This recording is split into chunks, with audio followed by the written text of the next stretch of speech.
Ézéchiel, chapitre 40.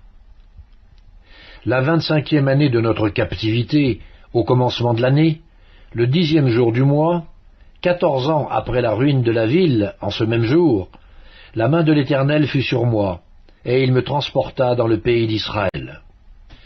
Il m'y transporta dans des visions divines, et me déposa sur une montagne très élevée, où se trouvait au midi comme une ville construite. Il me conduisit là, et voici, il y avait un homme dont l'aspect était comme l'aspect de l'airain.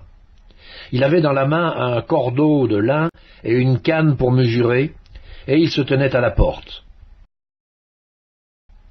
Cet homme me dit, « Fils de l'homme, regarde de tes yeux et écoute de tes oreilles. Applique ton attention à toutes les choses que je te montrerai, car tu as été amené ici afin que je te les montre. Fais connaître à la maison d'Israël tout ce que tu verras. » Voici, un mur extérieur entourait la maison de tous côtés. Dans la main de l'homme était une canne de 6 coudées pour mesurer, chaque coudée ayant un palme de plus que la coudée ordinaire. Il mesura la largeur du mur qui était d'une canne, et la hauteur qui était d'une canne. Il alla vers la porte orientale, et il en monta les degrés. Il mesura le seuil de la porte, qui avait une canne en largeur, et l'autre seuil, qui avait une canne en largeur. Chaque chambre était longue d'une canne et large d'une canne. Il y avait entre les chambres un espace de 5 coudées. Le seuil de la porte, près du vestibule de la porte, à l'intérieur, avait une canne. Il mesura le vestibule de la porte à l'intérieur. Il avait une canne. Il mesura le vestibule de la porte. Il avait 8 coudées, et ses poteaux en avaient 2. Le vestibule de la porte était en dedans. Les chambres de la porte orientale étaient au nombre de 3 d'un côté et de 3 de l'autre. Toutes les 3 avaient la même mesure, et les poteaux de chaque côté avaient aussi la même mesure. Il mesura la largeur de l'ouverture de la porte, qui était de 10 coudées, et la hauteur de la porte, qui était de 13 coudées. Il y avait, devant les chambres, un espace d'une coudée de chaque côté et d'autre. Chaque chambre avait 6 coudées d'un côté et 6 coudées de l'autre. Il mesura la porte depuis le toit d'une chambre jusqu'au toit de l'autre. Il y avait une largeur de 25 coudées entre les 2 ouvertures opposées. Il compta 60 coudées pour les poteaux, près desquels était une cour, autour de la porte. L'espace entre la porte d'entrée et le vestibule de la porte intérieure était de 50 coudées. Il y avait des fenêtres grillées aux chambres, et à leurs poteaux, à l'intérieur de la porte, tout autour. Il y avait aussi des fenêtres dans les vestibules, tout autour intérieurement. Des palmes étaient sculptées sur les poteaux. Il me conduisit dans le parvis extérieur où se trouvaient des chambres et un pavé tout autour. Il y avait 30 chambres sur ce pavé. Le pavé était aux côtés des portes et répondait à la longueur des portes. C'était le pavé inférieur. Il mesura la largeur depuis la porte d'en bas jusqu'au parvis intérieur en dehors. Il y avait 100 coudées à l'orient et au septentrion. Il mesura la longueur et la largeur de la porte septentrionale du parvis extérieur. Ces chambres, au nombre de 3 d'un côté et de 3 de l'autre, ses poteaux et ses vestibules, avaient la même mesure que la première porte, 50 coudées en longueur et 25 coudées en largeur. Ses fenêtres, son vestibule, ses palmes avaient la même mesure que la porte orientale. On y montait par 7 degrés, devant lesquels était son vestibule. Il y avait une porte au parvis intérieur, vis-à-vis de la porte septentrionale et vis-à-vis de la porte orientale. Il mesura d'une porte à l'autre 100 coudées. Il me conduisit du côté du midi où se trouvait la porte méridionale.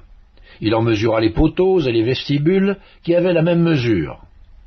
Cette porte et ses vestibules avaient des fenêtres tout autour, comme les autres fenêtres, 50 coudées en longueur et 25 coudées en largeur. On y montait par 7 degrés, devant lesquels était son vestibule. Il y avait de chaque côté des palmes sur ses poteaux. Le parvis intérieur avait une porte du côté du midi. Il mesura d'une porte à l'autre, au midi, 100 coudées. Ézéchiel, chapitre 40. Il me conduisit dans le parvis intérieur par la porte du midi. Il mesura la porte du midi qui avait la même mesure. Ses chambres, ses poteaux et ses vestibules avaient la même mesure. Cette porte et ses vestibules avaient des fenêtres tout autour, 50 coudées en longueur et 25 coudées en largeur.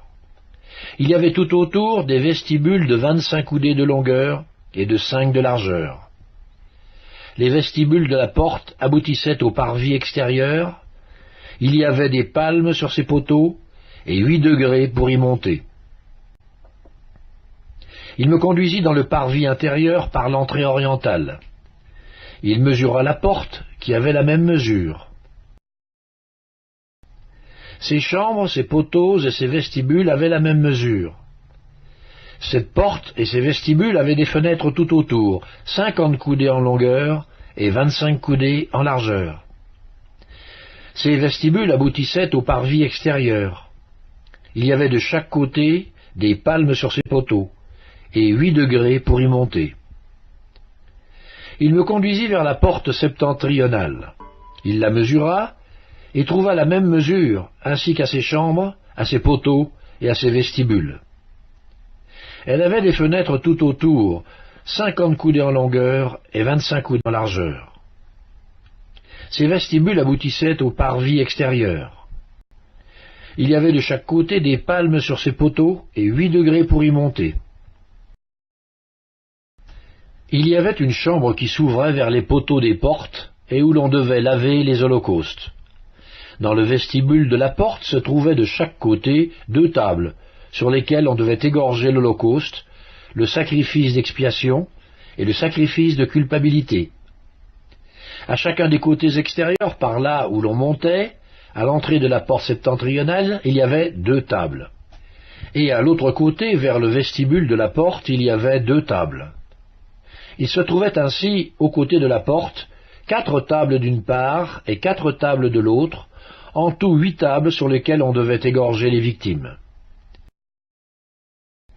Il y avait encore pour les holocaustes 4 tables en pierre de taille, longues d'une coudée et demie, larges d'une coudée et demie, et hautes d'une coudée.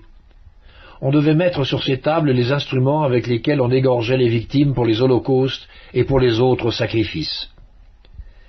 Des rebords de 4 doigts étaient adaptés à la maison tout autour, et la chair des sacrifices devait être mise sur les tables.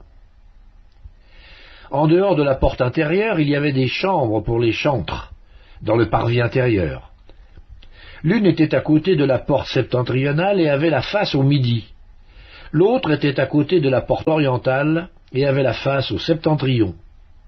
Il me dit, cette chambre, dont la face est au midi, est pour les sacrificateurs qui ont la garde de la maison. Et la chambre dont la face est au septentrion est pour les sacrificateurs qui ont la garde de l'autel. Ce sont les fils de Tsadok, qui parmi les fils de Lévi s'approchent de l'Éternel pour le servir. Il mesura le parvis qui avait 100 coudées de longueur et 100 coudées de largeur en carré. L'autel était devant la maison. Il me conduisit dans le vestibule de la maison, il mesura les poteaux du vestibule, et trouva 5 coudées d'un côté et 5 coudées de l'autre. La largeur de la porte était de 3 coudées d'un côté et de 3 coudées de l'autre. Le vestibule avait une longueur de 20 coudées et une largeur de 11 coudées. On y montait par des degrés. Il y avait des colonnes près des poteaux, l'une d'un côté, de l'autre.